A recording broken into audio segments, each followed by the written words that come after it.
Hey buddies, I just finished Dead Rising 3 and I fucking loved it. It is the best game on the next generation of hardware, bar none. That's in my opinion, and it is a crown jewel in the Xbox One's launch lineup. And I don't know how they got exclusivity for it, but I hope it involved many money bags being thrown at Capcom Vancouver, because I have to say, I am so proud that one of my favorite games this year is a Canadian title. They did an amazing job, and I think that they have finally achieved what Dead Rising was probably always meant to be. Not to say that Dead Rising 1 and 2 weren't amazing, which they were, but Dead Rising 3 has finally really pulled off the oceans of zombies that I think everybody has always wanted. Again, Dead Rising 2 did an amazing job at that, but Oceans of Zombies should be a quote on the front of the box for Dead Rising 3. They are endless. They are everywhere. And for me, this is so much of what the game is just turning off your mind and sandboxing and just mowing them down. Sometimes literally, depending on the vehicle you're using. The other aspect of the game that is really enjoyable, and I know that everybody expects from a Dead Rising game, is combo weapons. So you can actually just forget the story for like the first week of playing. Maybe not a week, but the first like 2 days that I played it, I barely did the story at all. I just ran around exploring and grabbing blueprints. And I have to say right off the bat, if you're going to play it as a primer, you don't need to do that. The story takes you all those places, and you will pretty much end up next to the blueprints you need to get on your way. But it's all in, like, you know, how your play style is. And my play style, as you've seen from the show, is methodical and thorough. And I know that annoys some people on the show sometimes, and that's why I'm so glad that I played this on my own. It was a really fun experience for a person like me, where I can just go house to house, search every nook and cranny without the worry of anybody being entertained around me. And I did, and I found every blueprint. And for the most part, the weapon variety was pretty good. It could have been better, in my opinion. I feel like some of the weapons were just kind of copies of other reskins. Not quite. They all had a little bit of something different, but for the most part, the weapons did offer quite a lot of variety. Maybe not too much more than Dead Rising 2, though. I feel like they're pretty much on par. The real advancements came with the number of zombies on screen in this game. And they're just everywhere. Like, the thing is, you'll never run out, is the thing. I felt like in Dead Rising 2, once you cleared out an area, you pretty much had to go to the next area. And going to that area involved going out of a door or into a place that involved a small loading screen. Whereas in this one, you just keep running. You keep driving or running, and you will never run out of zombies. It is such an awesome feeling. And what's wrong with me, but I killed so many zombies. I think my count at the end was something like 30 or 50,000 or something like that. And I finished the story, by the way. But I pretty much had that number by the first, like, 2 chapters. Speaking of the story, it was okay. It's a B-movie experience. There are cliches and stereotypes, sometimes in the entertaining stereotypical way, other times in the tired, sort of exhausting stereotypical cliche way. It depends on your mood, really, going into it. But if you're going into a game in which you take down oceans of zombies, then you probably are in the mood for that B-movie plot. What do you really expect, is I guess what one might say to someone who complains about the story. But at the same time, I can understand those complaints. I will admit that there were times where I was checking my phone while a cutscene would play out. The characters aren't the most engaging, in my opinion. It's no Last of Us, the competing zombie game of this year.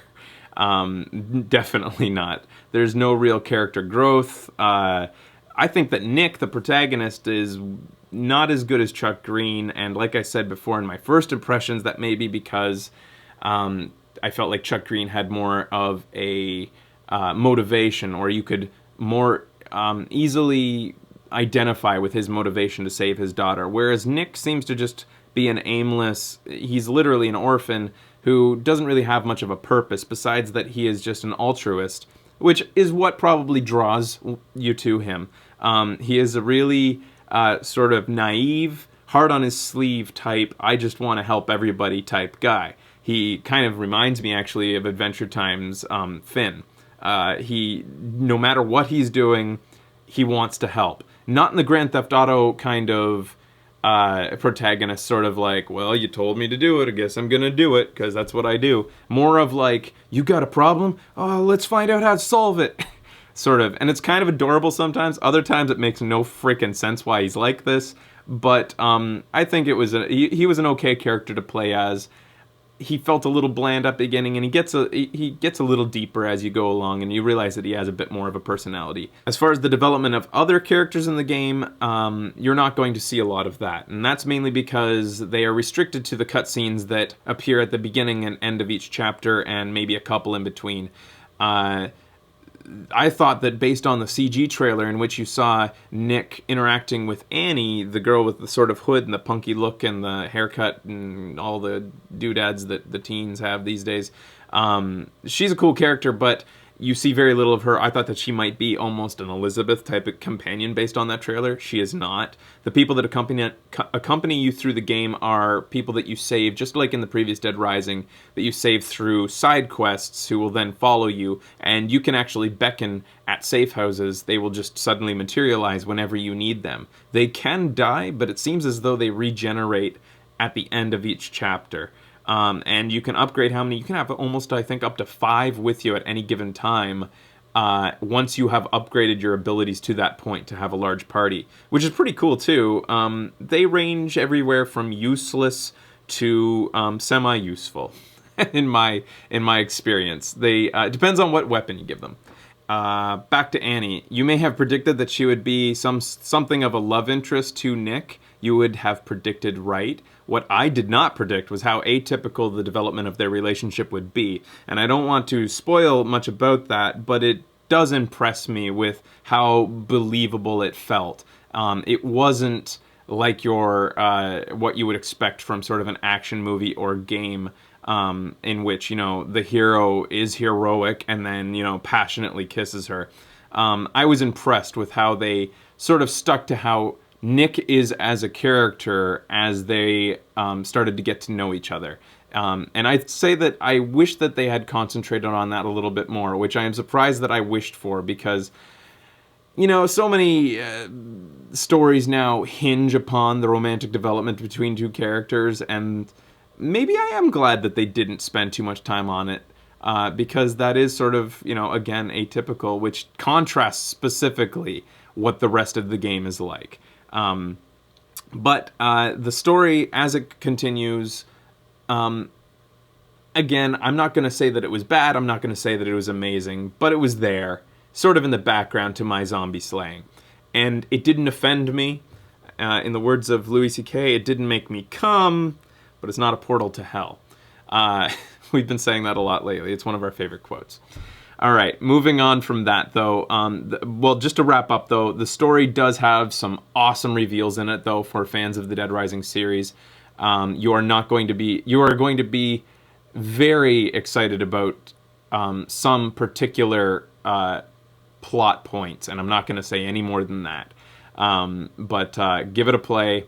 Who am I kidding? You probably already bought an Xbox One just to play it, if you're a fan of the series. Moving on, though, running parallel to the story are these 7 deadly sins psychos. You know how there's always psychos in Dead Rising stories?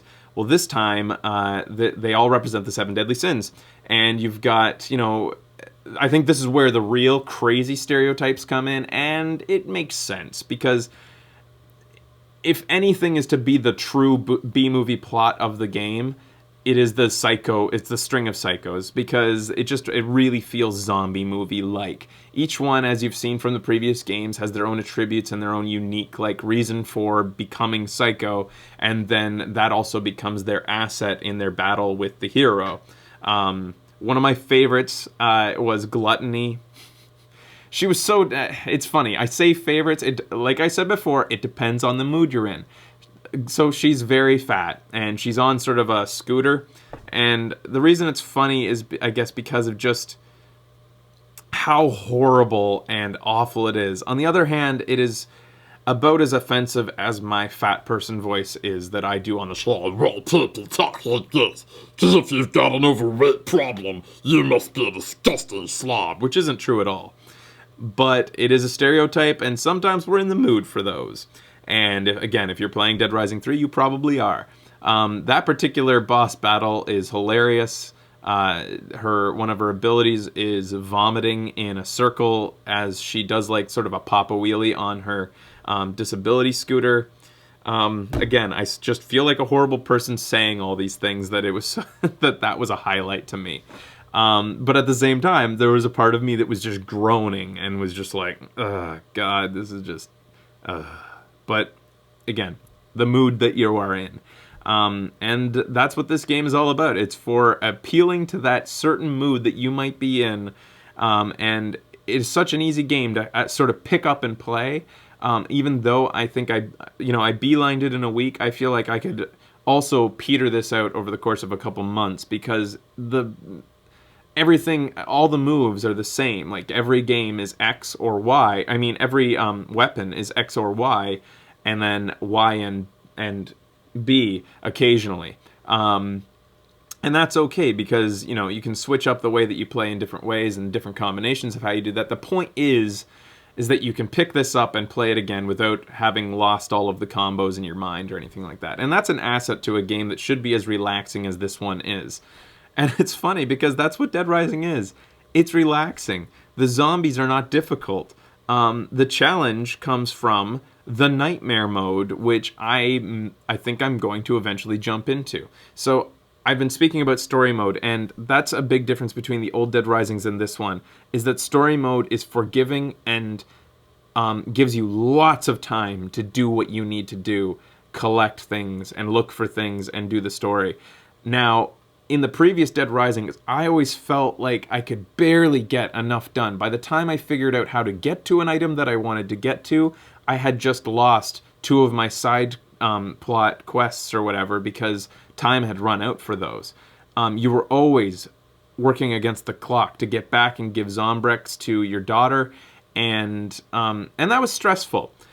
And I understand the challenge behind that and how that is important to a game, but I also think that, like I have always said about game design philosophy, great games will allow for both play styles, and this game does finally. I don't know if another Dead Rising has ever done this, because I never really looked, but in this, you can choose Nightmare Mode, and Nightmare Mode is just basically what old Dead Rising was.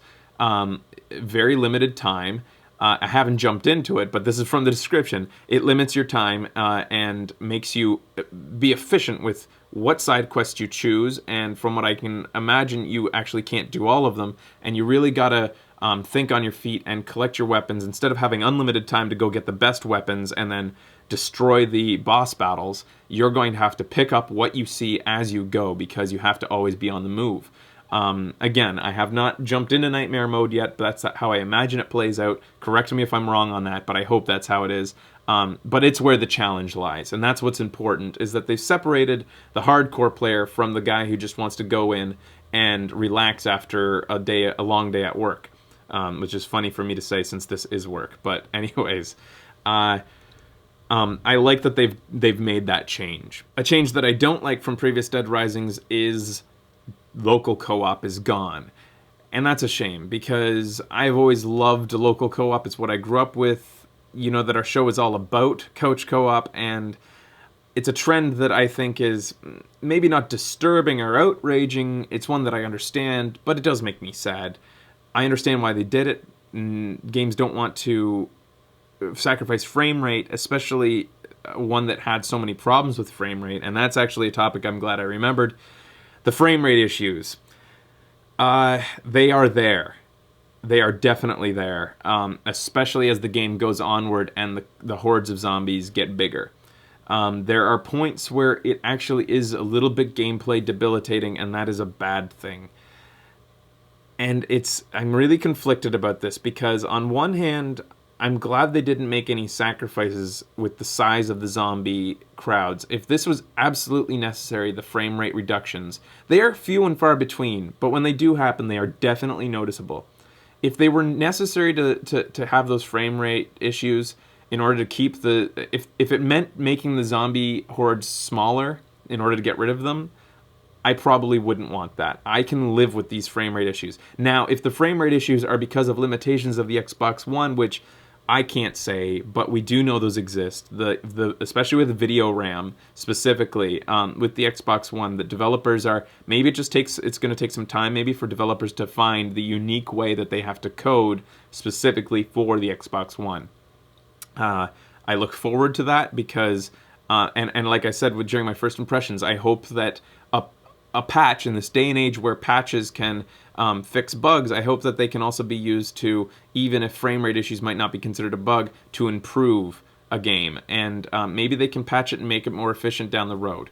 And that would be awesome because I really wouldn't want... I'm glad that they didn't make any sacrifices in terms of the crowds to alleviate the frame rates, the issues with frame rate. But again, they're only really noticeable towards the end of the game, and usually when you're doing really quick swoops with your right stick camera and you're trying to run away or run around and you're doing a lot of like camera moves, it happens. And it sucks because in those particular moments you really do need a smooth camera in order to navigate the zombies. But, you know, to sum it up, it happens infrequently. That doesn't excuse it, but I'm glad that they didn't sacrifice the zombies for it. Not the precious zombies. I think that pretty much wraps up what I think about Dead Rising 3. Is it worth buying an Xbox One for? Probably not. But is it a huge benefit to those who own an Xbox One and something maybe a little bit to brag about? Yes. This is the only next generation title that I've really been interested in continuing to play for long amounts of time. You know, we spent quite a bit of time with Resogun, Becky and I, on the PS4, but, you know, it's nowhere near as deep as this. This is very much a week-long, straight week of playing type of experience, and even then, I think that I could now challenge myself with the Nightmare mode. I think it has a lot of depth. Worth $60 for the person who's interested in this type of experience, and if you don't know whether you are, go ahead and grab a $20 copy of Dead Rising 2 right now to find out if you are. But again, I wouldn't recommend buying an Xbox One just because you want to play Dead Rising 3. But down the road, it's going to be a great thing. It should be one of the first copies of a game that you pick up when you buy the next generation of hardware, if it happens to be in the Microsoft camp. So, fun game, Dead Rising 3. Not going to give it a score because I'm not a reviewer. But check it out, guys. And we're going to do I'm going to include a big segment where we sandbox with Dead Rising 3 on a future show. Look forward to that. Until then, I love you. Keep on blah, blah, blah.